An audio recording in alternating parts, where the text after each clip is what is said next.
Friends, अगर आप भी इलेक्ट्रिकल इंजीनियर हैं और ट्रांसफार्मर के फुल लोड करंट को कैलकुलेट करने के लिए जा रहे हैं और कैलकुलेशन जो आप करंट का करेंगे ट्रांसफार्मर के फुल लोड करंट का √3 VI से करेंगे तो आप इस वीडियो को पूरी देखिएगा। 3 फेज पावर नेटवर्क में जो भी पावर यूज होती है उसको कहते हैं अपरेंट पावर। तो apparent power is equal to होता है √3 VI। इस अपरेंट पावर का एक हिस्सा होता है active power, means active power is equal to √3 VI cos phi, और दूसरा हिस्सा होता है इस अपरेंट पावर का reactive power, is equal to √3 VI sin phi. इन दोनों का जो वेक्टर एडिशन है, वेक्टर सम होता है, जो वेक्टर सम आएगा इन दोनों का वेक्टर एडिशन सम आएगा, वो आएगा apparent power, means apparent power is equal to √3 VI। अब देख करके भी आप ट्रांसफार्मर में ये नहीं बता सकते कि ट्रांसफार्मर में एक्टिव पावर का फ्लो हो रहा है या रिएक्टिव पावर का फ्लो हो रहा है, किस नेचर का करंट फ्लो हो रहा है, बिना कैलकुलेट किए आप नहीं निकाल सकते।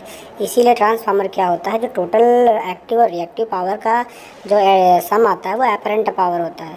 आप ट्रांसफार्मर में क्या होता है कि किस नेचर का करंट फ्लो हो रहा है, किस नेचर का आपका फ्लो हो रहा है करंट, एक्टिव पावर है, रिएक्टिव पावर है, या हमारा कैपेसिटी लोड है। तो नेचर ऑफ लोड जो है किस टाइप का होता है वो आप ऐसे पता नहीं कर सकते बिना कैलकुलेट किए। इसीलिए क्या करते हैं, जो मैन्युफैक्चरर्स होते हैं, जो ट्रांसफार्मर को बनाते हैं, वो क्या करते हैं, ट्रांसफार्मर को अपरेंट पावर में ही डिज़ाइन करते हैं, जिससे कि आप किसी भी डिफरेंट टाइप का लोड आप इस पर डाल सकते हैं। अब अपने क्वेश्चन के ऊपर आ जाते हैं कि ट्रांसफार्मर का फुल लोड करंट कैलकुलेट कैसे करते हैं।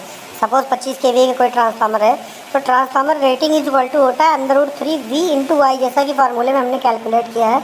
अब हम अगर ST साइड में करंट कैलकुलेट करना चाहें, HV साइड में, तो 25 इज इक्वल टू √3, और 11 kV का हमारा वोल्टेज ST साइड में, तो 11 लिख देंगे और करंट कैलकुलेट कर देंगे तो 1.31 एम्पियर आ जाएगा। अब सेम टाइम अगर हम LT साइड में करंट कैलकुलेट करना चाहेंगे कि हमारा 25 kVA का है, तो 35 एम्पियर हमारा करंट की वैल्यू आएगी LT साइड में। होपफुली आपको समझ में आया होगा ट्रांसफार्मर का फुल लोड करंट कैसे कैलकुलेट